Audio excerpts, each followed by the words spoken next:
Hey guys, Rhett here. What is going on at my clients Yuri and Tomer's first Section 8 rental property, guys? Come on inside and I'll walk you through it. So originally, this house was a 3-bedroom, 1-bath. When you walk in, the first thing we did was build this wall right here, okay? So we built a wall right here and built a closet. So you walk in, you've got a bedroom right here, a lot of natural light, a lot of window, which is really, really nice right at the front of the house. So this was one of those houses where you come in here and it was a extended living room. So you had a really large living room there. You have a living room right here as well, where it made a lot of sense to come in here, add some extra space, and create a home where we're not sacrificing a ton of livability, okay? So as we continue to kind of walk through here, we have our living room, and down this way, we have 3 more bedrooms. So we have bedroom here, bedroom here, bedroom here, all at the end of the hall. So all of our bedrooms are at the end of the hallway right here. We have a bathroom right there that all 3 rooms can share. We're about 95% of the way done here.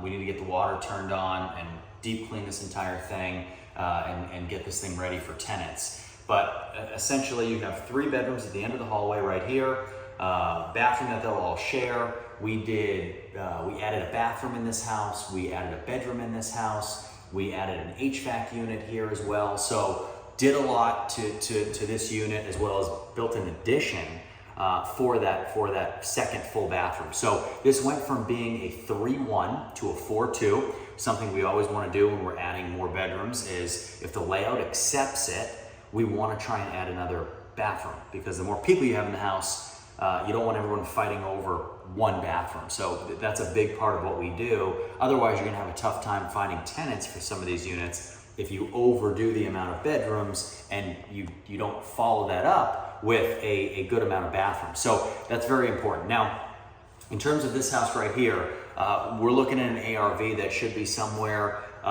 between 30 and 45% more than the all-in cost of this house. Looking for a tenant somewhere between $1,250 and $1,400 a month.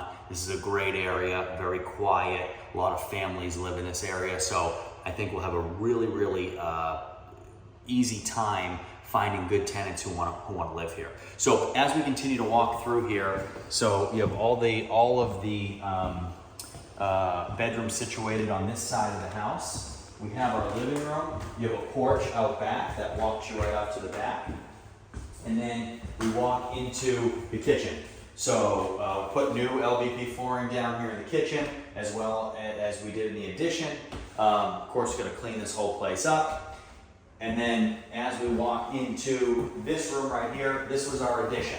So new toilet, vanity, bathtub, full tile surround. And we actually built this room which was part of the driveway. So we attached this to the house. The doorway you guys are standing in was the exterior of the home. We cut that open. There's a storage unit in here that was also attached, which we just created another wall and kind of created this setup here. So all in all, going from a 3-1 to a 4-2, adding significant value to a house like this and making it very livable, that's our goal. If we can create a home that works for our clients, and then also a home that's gonna work for a tenant in a good area where we're getting really good value for the money that we're spending. The all-in cost here was $31,000 to do all this stuff, and we're getting good rents and good return.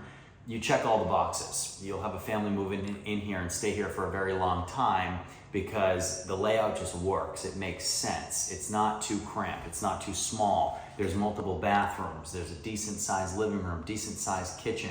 Bedrooms are all decent size. You're in a really nice area. So it works. It's much different than what you think about when you say, okay, it's a Section 8 rental unit. Section 8 rental units, people think, oh, it's just a piece of junk. We're throwing it on the market and somebody will move into it. It's not the case. It's not what we want to do, because what ends up happening is you get a tenant in your unit, and then after their lease runs out after 12 months, they find somewhere else to live, and you're the one that's holding the bag for turnover costs and then vacancy again. So anything we can do to make sure tenants don't leave and they stay, and particularly small things, right? Tenants love new bathrooms. They love really nice kitchens. They like good, safe areas. So anytime we can check those boxes, keep people in units for a long period of time, and then at the end of the day, just as important, making sure that our clients get a house that is quality, where they're gonna get the return they want and be all into the home for a price that makes sense relative to the rent that they're gonna get for it. So if you guys wanna do something like this, please send me an email in the description below. We'll get you started. I'll do everything with you. You'll have access to my people and my teams, and it doesn't matter where you live, we can do it and start building that portfolio of Section 8 units. So guys, anything, questions, comments, leave them below, and I'll see you next time.